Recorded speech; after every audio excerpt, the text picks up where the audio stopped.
Hi guys, Jurassic Junkie here, and I completed Mass Effect and now I'm wanting to kill myself. Welcome to the Friday Night Rant.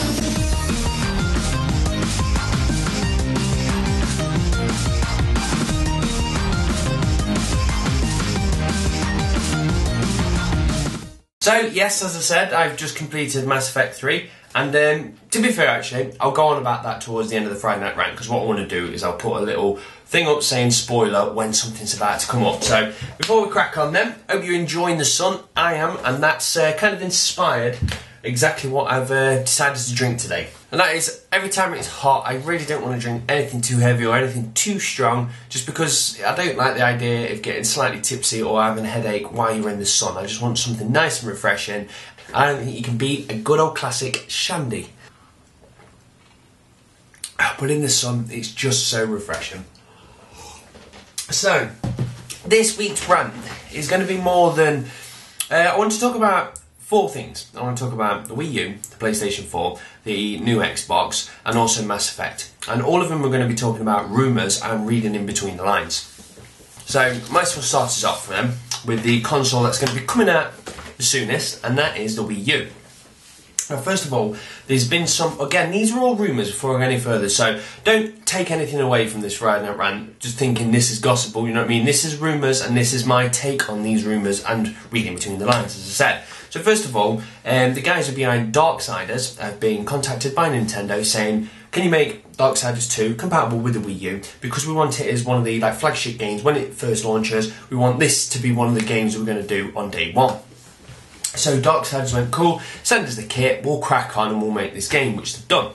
And they've said, obviously, they've had to play with it, they've got it now working on the Wii U, and all they need to do now is just work out how they're going to make the controls work, because obviously that's going to be the magic part that sells the product, how the controller will work with the game. So anyway, while they're dialing that down, there was interviewed, and he says, yeah, we've got it all working. But to be fair, it's on par, graphically wise, with all the other consoles. The Wii U hasn't got any extra bite to it. The graphics are just as standard as this generation has been, which instantly put me off. Now, obviously, a lot of people will go, well, it's not about graphics. You are correct, it's not about graphics. But the problem is here, the Wii U was said to be aiming towards the core gamers as well as the family market. Now, if that's the case, I think they've just really done a bad decision, again, if this is true. And the reason for that is because, for one, I would not buy a Wii U if it's same graphics as the Xbox or the PlayStation 3, because why do I want another console that plays the same graphics? The only reason I would want to buy the Wii U then would just be for the controller. Now, I'm scared of the controller, mainly because when the Wii first came out, they had them controllers, they had the nunchucks, and it was brilliant. It was brand new, everybody fell in love with it, and it was awesome, and they made loads of games for it. It was a success story to start off with. And now time's gone on, and I've kind of lost my love for doing all this stuff now. And when I do play on the Wii, I actually use the classic controller, and there's some great games out for the Wii, but all the ones that I enjoy don't make use of the controller. So to me, the controller's dead now. Then you've got the Xbox that obviously decides to do the Kinect. Now, the Kinect in sometimes is pretty cool, but again, I don't really want to use it. I used it for Mass Effect Speaking 2, but then after a bit, that got old, and I think anything that you do with it gets old. And then again, you've got the move for the PlayStation 3. Now, when it first came out, everyone was like, oh, you can play Heavy Rain with it. And then that got old. And I know loads of people who bought it and now they're actually sold it again. So again, all these controllers, the new types of controllers, work for the first few months or year or so, and then it dies down and everyone's like, you know what, that was a fad. Now, I'm worried that is going to be the same problem for the Wii U controller. So they're going to say, this is a reason to buy a new console, and everyone's going to go, yes, and then they're going to buy it, and then a year later they're going to be like, I'm just using a normal controller now because it's just easier and simpler. And that's why I'm afraid, because if they're going to give us a gimmicky controller, and what the consoles have been producing for the last 5 years in graphics, it doesn't feel like they've actually given us anything new. So again, like I said, the graphics could be absolutely awesome, and this could be a rumour, but to be fair, when they did the Zelda preview, which was a Zelda game that doesn't exist, they were just showing you what you can do, it looked beautiful, don't get me wrong, because why did it look beautiful? Because you looked at it and went, we've never seen them kind of graphics before, because every time you've seen the Zelda, it's been on a Nintendo console, and therefore the graphics have not been on par with the other generation stuff, so of course it looked beautiful, because it looked better than what it's always looked.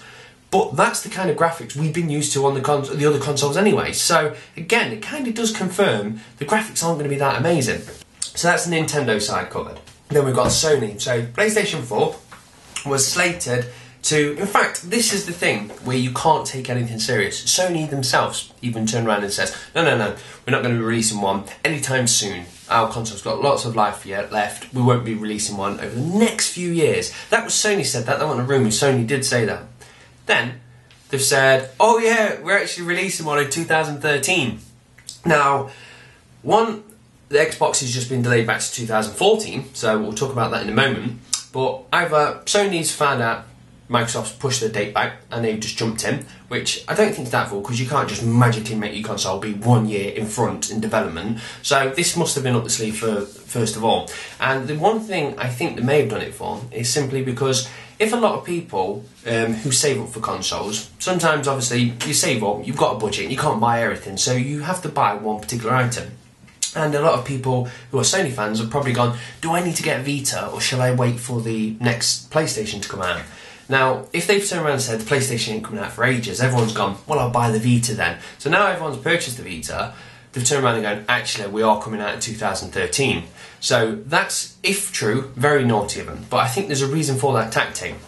Now, PlayStation to me feels like again, I'm not going to bash PlayStation, but I feel like it's mainly, my problem is the Wii move. You say, if I even call it the Wii Move, because that's how much of the same thing it is. PlayStation Move is just a flat-out copyright of the remote, all the way down to the dongle, to the instructions. Everything's dirty, dirty copy, and I just don't like people copying. And a lot of people go, well, connect. Oh, shut up. You know that was a blatant copy, to the point all they did is just made it a different colour and put a little ball on the end. Now, that, to me, makes because they kind of copy the idea, they want to jump on something. There's also a rumour going around at the moment that they're trying to make some form of Kinect device. So I feel like Sony obviously listens to what the others do and try to make it their own at the same time. So with the Wii U coming out with a new kind of tablet controller, it wouldn't surprise me if Sony says, you know what, we need to jump into that as well. And it wouldn't surprise me if the Vita is in fact the PlayStation 4's controller. Now, this is just me surmising now. I would assume it would come with a normal standard controller, but it wouldn't surprise me if they want to make use of touchscreen technology as a controller and have the Vita be that controller. Now, if that's the case, that's kind of cool, because it means that obviously you haven't got to go and buy a really expensive tablet just to use this. A lot of people already have it, and if you don't have it, you could go, actually, I'll buy a Vita really, because then I've got that touchscreen controller. At the same time, I've got myself a Vita, which is pretty damn cool. So if they do that, that's awesome, but I don't like the tactics of obviously moving dates around to try and push Vitas. But again, this is me surmising. But what we have actually found out is they're coming out for the holiday of next year, so more than likely we're going to find some buttload of information at E3, which is going to be awesome. What they have said is they're actually using an anti-used games device of some sort. Now, Xbox are also supposed to be using this anti-games device at the same time, so it's not just Sony, so I can't just bash them. But a lot of people heard the word anti-used games and gone, oh my god, they're blocking second-hand games. Now, they never said that. It was just an anti-used games device of some sort. So all it sounds like is they're actually going to be pushing the online pass onto every single game. So what it will probably do is, if you get a game which is second-hand, it will actually be some form of lockdown. So it might be the endings locked down, it might be just the online content's locked down. So I would have guessed they'll let you play that game to a degree, and then you'll have to pay to just get something out of it, more than likely just the online side. So if that's the case, what it's been saying is, kicking around at the moment, is when you actually put in a game into the PlayStation 4, what will happen is you'll need to be online, because then it will activate it to your PlayStation Network account and know you've actually purchased it. Brand new, and that's it, that's your game, and you get all the content. But if not, you put it in, it knows it's second hand and asks you to buy a code which will unlock it online. Now, if this is the case, this is one bit kind of good for them, is that then Sony or Xbox, whoever it be, would then have full control over this, which is better, because it means some companies may charge more, some charge less, and some do it one way, some do it another way. So it's all a grey area when you're buying games at the moment with online passes. But at least if the actual console owners take ownership of this, that just means it's so simple, because all it is, it will just be a simple button. This is a second-hand game, would you like to go online with it? Yes, purchase. So that'd be cool, but annoying at the same time. You've got to pay for it. Now, this kind of will have a knock-on effect with second-hand shops, because what they'll do now is, like when a new game comes out, for instance Call of Duty, say that's £40, if somebody goes in and trades it in, it normally sits on the shelf at about £38, £37 second-hand. This is when it's first come out, bear in mind, and it don't feel like it's much of a job, but they knock about £3 off it. Well, if we've got to go home then and spend £5 or £10 or so to then activate it online, obviously everybody's going to buy the brand new copies, so they won't be able to shift second-hand copies, so therefore they're going to have to drop it to at least £10 less. So one thing is, it's going to annoy the game shops, and obviously they're going to lose a bit of money because they've got to drop that. But on the second hand, the people who don't play online, who just love to play story mode, that's awesome for, because now you'll be getting cheaper second-hand games simply because they'll be dropping the price, assuming you'll be buying an online pass, and you haven't got to. So that, again, all theory, but it's kind of the silver lining in a bad thing. So that's the PlayStation side covered, and now we've got the Xbox. So first of all, the Xbox has been delayed back to 2014, which slightly panicked me because the Wii U's coming out 2012, PlayStation 2013, Xbox 2014. So that's kind of worried me that we're back of the line, and that means the other two have got the edge on them to try and get a load of gamers in before Xbox get to release their console, so it could slightly damage the franchise. So that's the only reason I'm worried, just because I'm a fan of the Xbox and I obviously want it to succeed. So that kind of made me go, it's a bit dangerous going last, but at the same time, it could be good because it gives you longer to save up, and it means they could look at what the other two done wrong, try and fix it on their console, and try and win a few people over. But either way, pros and cons of everything. But the main thing I want to talk about is there's a lot of rumours going around saying Microsoft can get rid of discs on games. Now a lot of people went, oh my god, that means they're going fully digital.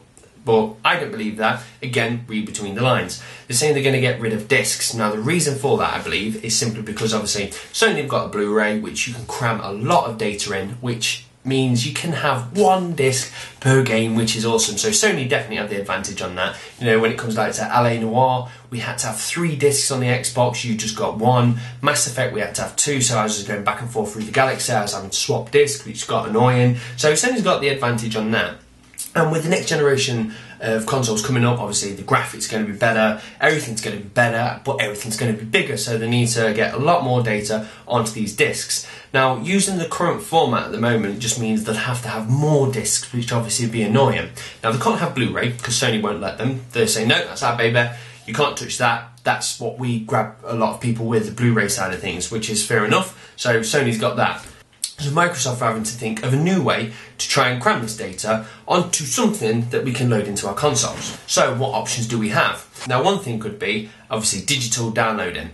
Now a lot of people think that is the way they're going to go. Now obviously all consoles are going to offer digital downloads because it's better for them, they'll get more money from it, and it's just easier all around. So digital content is always going to be there offered to us, but they can't go fully digital simply because we don't have the power to do that yet, because broadband's been rolled out all across the world, that's fair enough, but it's not as good as it should be yet. A lot of people have got capped internet. Now if you've got, say, 25 gig capped, and a 25 gig game comes out, you try and explain to your mum and just simply say, Mum, do you know how I've got capped internet? Can I just use all of it today in one blow on a game? Because you won't get away with it. So loads of people won't be downloading games because of capped internet. And the other thing is, some people's internet is so slow, and some people don't have the speed to be able to do these things. So the internet's not ready to go fully digital download yet.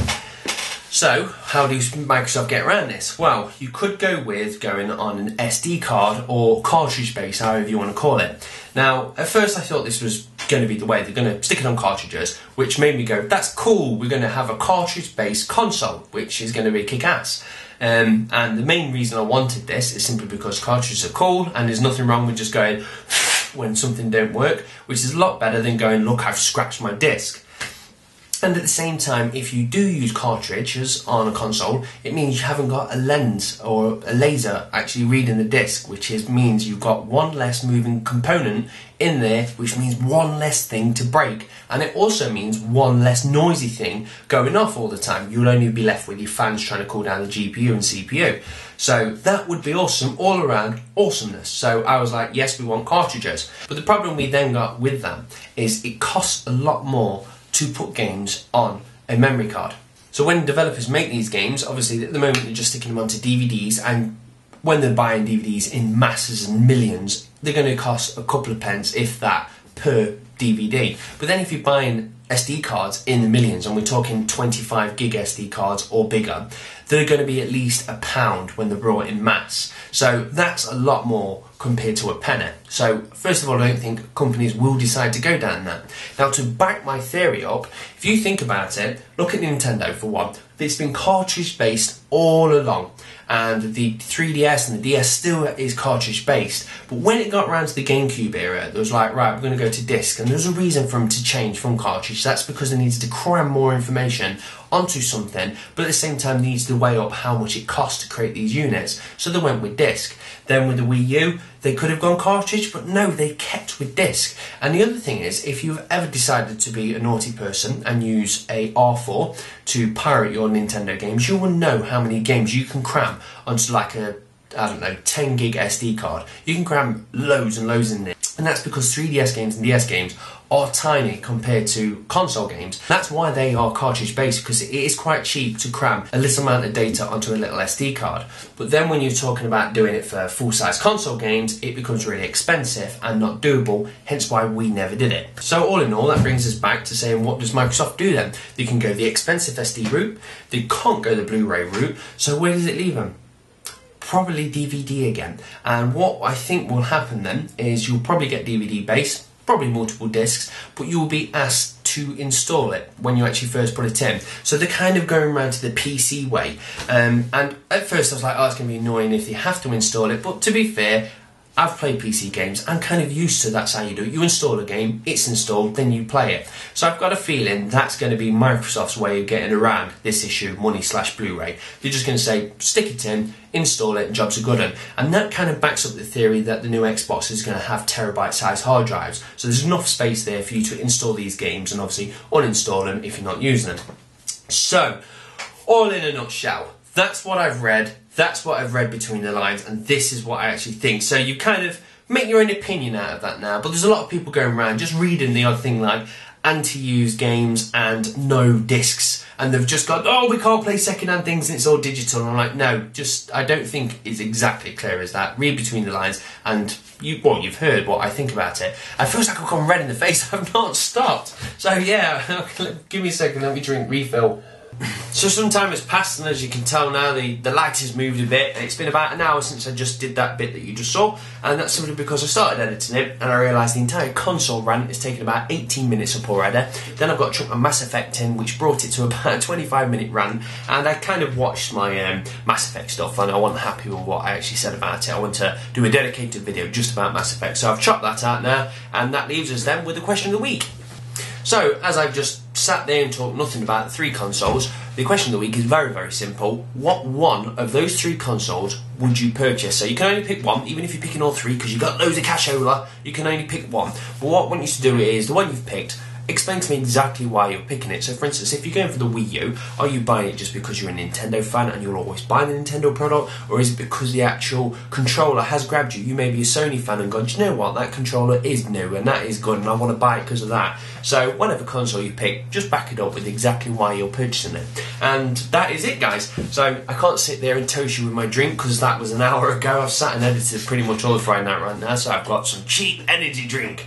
And that's it. It's very, very sunny, and I'm going to sit back in the garden for a bit, then crack on with some gaming. My Mass Effect's done, so I feel like a part of me is now gone. I just liked constantly knowing I've got something more to do on Mass Effect, but it's finished now. So, but to be fair, I'm going to start Mass Effect 1 and go through it all again. So if you do want to know my views on Mass Effect, look at either tomorrow or Sunday, more than likely tomorrow, and I'll just do a dedicated Mass Effect rant. So thank you very much for watching, guys. Cheers. Bye.